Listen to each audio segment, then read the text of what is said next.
Hi, it's Barb Grant from your Change Success Coach, barbgrant.com. I've thought quite long and hard about what I wanted to cover in my first video blog, and I thought, well, the topic that's most on my mind is how do I most want to show up for effective change in my own coaching practice. And I thought, hey, that's a perfect topic to cover off in this video.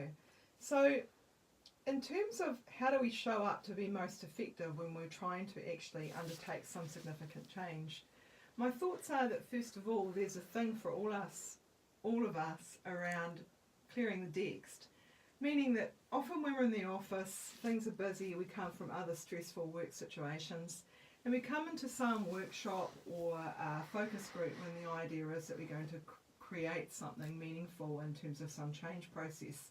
But often we're not actually that really present to the process because we're still living what it is that we've come from. So there's a piece there just around clearing the decks and being fully present in the room. And something I've worked on quite hard in the time I've been working in change management practice is how do we actually do that? And number one, as so often is in life, is we just need to come back to a consciousness of feeling that sense of busyness and distraction, and also thinking hard about how do we actually collect ourselves, come into the room, and also another key conduit is our breathing. So when we can actually take a moment to take a few nice deep breaths and release them, and to actually focus the intent around I'm letting go whatever it was that I came from and I'm moving into what I'm going through, that can really assist us to really kind of cleanse the mental palette and become more present in the room to actually contribute as fully as we can to what's going on. The piece there that also strikes me is that if we're in the facilitation role or performing a leadership role within that change process, we can't actually be an effective container for holding the creative collaboration of the group until we actually go through that cleansing process of letting go what we've come from. We can't be the container if we're already full up with what we've already experienced in the day. The next thing is that when we're in that room, there's something from meditation practice for me around this idea of being empty sky. And what does that mean in the workplace? For me, it means that we're not coming in with too full an agenda as to what the outcome of the session needs to be. In some ironic way, in the times I've been working in the corporate world, I've realised that often there's something around becoming less wedded to the outcomes of what it is you're trying to achieve in the session, which actually becomes a major assist to achieving a better outcome. Somehow that frees up any stuckness and gives people the chance to become truly expansive, to move into creative possibility.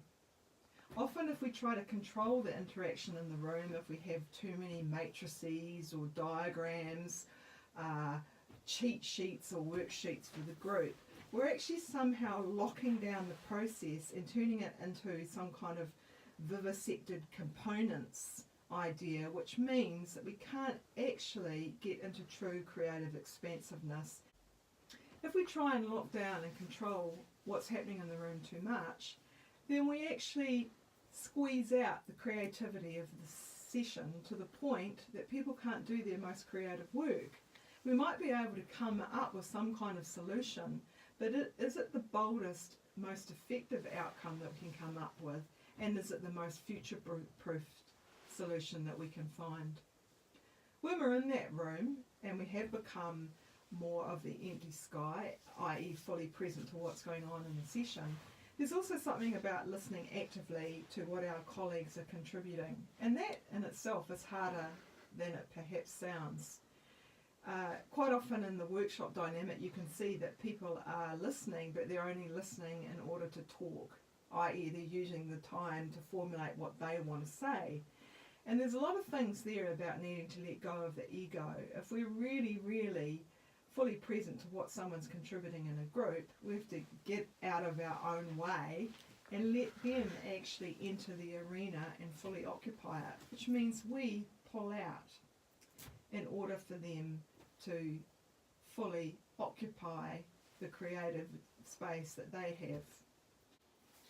There's also the act of being empathetic in the room with what people choose to contribute, even if that's completely counterposed to our own ideas or our own basic belief systems.